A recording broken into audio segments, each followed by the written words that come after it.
Hi friends, welcome to Selvi kitchen. வாங்க, இன்றைக்கி நம்ம 20 பேருக்கு உண்டான சாப்பாடு சமையல் பண்ண போகிறோம். நான் அதுக்குண்டான பொருளெல்லாம் எடுத்து வச்சுருக்கேன். வாங்க எப்படி செய்யுதுன்ட்டு பார்க்கலாம். 250 கிராம் சேமியா எடுத்துருக்கேங்க. அதை நல்லா இந்த மாதிரி வறுத்துக்கலாங்க. பொன்னிறமாக இந்த மாதிரி வறுத்து எடுத்துக்கோங்க. 2 லிட்ரு பால் காய்ச்சி எடுத்துருக்கேங்க. பாருங்கள், நல்லா இந்த மாதிரி கைவிடாமல் நல்லா காய்ச்சி எடுத்துக்கோங்க. பாலெல்லாம் நல்லா சுண்டி வந்துருச்சுங்க. இப்போ இதில் நம்ம வறுத்து வச்ச சேமியா இதில் போட்டுக்கலாம். அதே கப்பில் 1 கப்பு நான் சர்க்கரை எடுத்துருக்கேங்க. அதையும் இதில் போட்டுக்கலாம். ஒரே ஒரு ஸ்பூன் ஏலக்காய் தூள் போட்டுக்கலாங்க. 50 ml நெய் ஊற்றிக்கலாங்க. 50 கிராம் முந்திரி, 50 கிராம் திராட்சை, இதை ரெண்டுத்தையும் போட்டு நல்லா வறுத்து எடுத்துக்கோங்க. அந்த முந்திரி திராட்சையை நம்ம பால் பாயசத்தில் போட்டுக்கலாம். நல்லா கலந்து விட்டுருங்க ஒரு தடவை. அவ்வளோதாங்க, சூப்பராக பால் பாயாசம் ரெடி ஆகிடுச்சு. 3/4 கிலோ துவரம்பருப்பு எடுத்து கழுவி எடுத்து வச்சுருக்கேங்க. இதில் 1/2 கிலோ தக்காளி போட்டு நம்ம வேக வச்சு எடுத்துக்கலாம். 6 முருங்கைக்காய், 4 கத்திரிக்காய், 1 மாங்காய், 50 கிராம் சின்ன வெங்காயம், இதிலே 50 கிராம் சாம்பார் பொடிங்க. இதை எல்லாத்தையும் போட்டு நம்ம இப்போ வேக வச்சுக்கலாங்க. இதிலே நான் கொஞ்சமாக கருவேப்பிலை போட்டுக்கிறேங்க. 1 2 3 ஸ்பூன் உப்பு போட்டுக்கிறேங்க. இதை நல்லா ஒரு தாட்டி கலந்து விடுங்க. காயெல்லாம் வெந்து வந்துருச்சுங்க. இதில் இப்போ நம்ம வேக வச்ச பருப்பு எடுத்து ஊற்றிக்கலாம். 50 கிராம் நான் புளி கரைச்சி வச்சுருக்கேங்க. அதையும் இதில் ஊற்றிக்கலாங்க. பெருங்காயம் இதிலே போட்டுக்கலாங்க. குழம்பெல்லாம் நல்லா கொதித்து வந்துருச்சுங்க. சாம்பாருக்கு தாளிப்பு கொடுக்கலாம். கடுகு, ஜீரகம், வெந்தயம் போட்டு பொரிஞ்சதும் கருவேப்பிலை போட்டுக்கலாங்க. இதிலே வெங்காயம் போட்டு நல்லா வதக்கிக்கலாங்க. வெங்காயம் நல்லா ப்ரௌனாக இந்த மாதிரி வதங்கி வரும்போதுங்க கொத்தமல்லி போட்டுக்கலாங்க. இதை நல்லா ஒரு தட்டி கலந்து விட்டு சாம்பாரில் எடுத்து ஊற்றிக்கலாம். அவ்வளோதாங்க, முருங்கைக்காய், கத்திரிக்காய், மாங்காய் சாம்பார் சூப்பராக ரெடி ஆகிடுச்சு. உருளைக்கிழங்கு ஃப்ரைக்கு நான் 1/4 லிட்டரு ஆயில் ஊற்றுறேங்க. 2 கிலோ உருளைக்கிழங்கு நீளமாக கட் பண்ணி நான் தண்ணியில் போட்டு வச்சுருக்கேங்க. எண்ணெய் காஞ்சிருச்சுங்க. நம்ம கட் பண்ணி வச்சுக்கிற உருளைக்கிழங்கெல்லாம் இப்போ இதில் போட்டுக்கலாம். நான் எல்லா உருளைக்கிழங்கையும் இதில் போட்டுக்கிறேங்க. 1 ஸ்பூன் மஞ்சத்தூளுங்க, 1 2 ஸ்பூன் உப்புங்க, ஸ்பூன் தனி மிளகாய் தூளுங்க, 2 ஸ்பூன் தனியா மிளகாய் தூளுங்க, 2 ஸ்பூன் தனியா தூளுங்க. இதை எல்லாத்தையும் போட்டு நல்லா ஒரு தட்டி கலந்து விடுங்க. உருளைக்கிழங்கெல்லாம் நல்லா வதங்கி சூப்பராக ரெடி ஆகிடுச்சிங்க. ரசத்துக்கு கடுகு, ஜீரகம், கருவேப்பிலை போட்டு தாளித்து விட்டுருக்கேங்க. இப்போ நம்ம ரசம் எடுத்து இதில் ஊற்றிக்கலாம். அவ்வளோதாங்க, ரசம் கொதி வந்துருச்சு. எடுத்து ஊற்றிக்கலாம். இப்போ நம்ம சூப்பராக ரசம் ரெடி ஆகிடுச்சிங்க. வாங்க, 50 ml ஆயில் ஊற்றிருக்கேங்க. இதில் 6 பெரிய வெங்காயம், 6 தக்காளி, 6 பூண்டு, கருவேப்பிலை போட்டிருக்கேன். நல்லா வதக்கிக்கலாங்க. 6 வரமிளகாங்க, 1 ஸ்பூன் மஞ்சத்தூளுங்க, 1 ஸ்பூன் மிளகாத்தூளுங்க, 1 ஸ்பூன் தனியாத்தூள் போட்டு இதை நல்லா இந்த மாதிரி கலந்து விடுங்க. இது நல்லா வதங்கி வரும்போதுங்க இதிலே ஒரு பிடி தேங்காய் போட்டுக்கலாங்க. இந்த மசாலா எதுக்குன்னா புளி குழம்புக்குங்க. பாருங்கள், மசாலாலாம் நல்லா வதங்கிடுச்சுங்க. வாங்க இப்போ அரைச்சிக்கலாம். புளி குழம்புக்கு இப்போ நம்ம தாளிச்சிக்கலாம். நான் அதுக்கு 100 கிராம் ஆயில் ஊற்றிருக்கேங்க.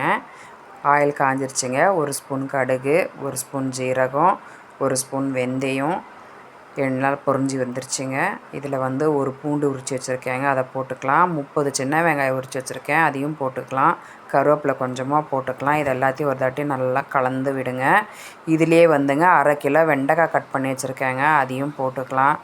வெண்டைக்காய் போட்டதும் நல்லா ஒரு தாட்டி எல்லாத்தையும் கலந்து விடுங்க. 1 ஸ்பூன் மிளகாத்தூள், 2 ஸ்பூன் சாம்பார் பொடி, 1 ஸ்பூன் தனியாத்தூள், 1/4 டீஸ்பூன் மஞ்சத்தூளுங்க. இதிலே 1 2 ஸ்பூன் உப்புங்க. இதை போட்டு நல்லா ஒரு தாட்டி நல்லா கலந்து விடுங்க. இது கலந்து விட்டதும் இதிலே 1 தக்காளி கட் பண்ணி வச்சுருக்கேன், அதையும் போட்டுக்கலாம். தக்காளி போட்டு நல்லா எல்லாத்தையும் கலந்து விடுங்க. கலந்து விட்டதும் நம்ம அரைச்சி வச்சுருக்கிற மசாலாவை இதில் போட்டுக்கலாம். மிக்ஸி கழுவுனா தண்ணியும் இதில் ஊற்றிக்கலாங்க. பாருங்கள், எல்லாத்தையும் ஒரு தாட்டி கலந்து விடுங்க. கொதி வருதுங்க. இதிலே நம்ம புளி கரைச்சி வச்சுருக்குறோம் 50 கிராமு, அதையும் ஊற்றிக்கலாம். புளிக்குழம்பு நல்லா கொதிக்குதுங்க. இதிலே வந்து கடுகு, ஜீரகம், வெந்தயம் பொடி பண்ணி வச்சுருக்கேன், அதையும் போட்டுக்கலாம். 50 ml நல்லெண்ணெய் ஊற்றிக்கலாங்க. எல்லாத்தையும் நல்லா ஒரு தாட்டி கலந்து விடுங்க. பாருங்கள், வெண்டைக்காய் காரக்குழம்பு சூப்பராக ரெடி ஆயிடுச்சுங்க.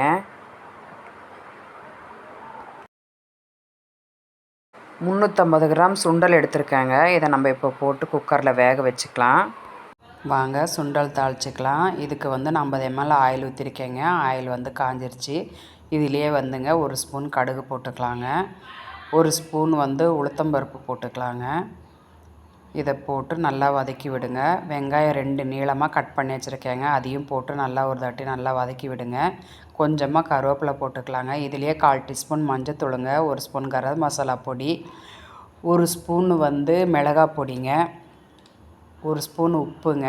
இது எல்லாத்தையும் நல்லா ஒரு தாட்டி கலந்து விடுங்க. இதிலே வந்துங்க நம்ம வேக வச்சுருக்கிற சுண்டல் எடுத்து போட்டுக்கலாம். இதை நல்லா ஒரு தாட்டி கலந்து விடுங்க.